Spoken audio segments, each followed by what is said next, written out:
شما که میگفتید منزل مسکونی نمیزنیم بی وجدانا. 10 روز پیش شنبه توی ساختمون ما ساعت 12 رفتیم مغازه که مشتری رو بندازیم. ساعت 1:30 2 تا موشک به منزل ما مسکونی اصابت کرده.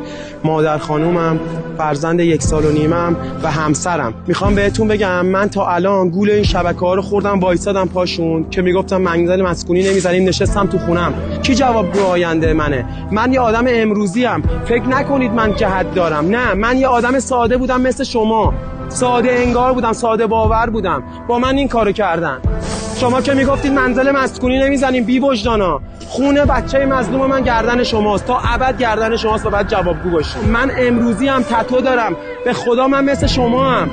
هیچ موقع فکر نمی‌کردم این بلا بیفته، به قرآن هیچ موقع فکر نمی‌کردم. ببینید میخوام بهتون نشون بدم، من فکر نمی‌کردم این بلا سر من بیاد. منم یه روزی پشت اینا بودم، ولی امروز لمسش کردم، عزیزمو تو خاک کردم. من هیچ موقع این کمکو نمیخواستم، حاضر بودم روغن 5 میلیونی بخرم ولی زن و بچه منو باشن اینجا. مردم کار من پزشکیه، تجهیزات پزشکی.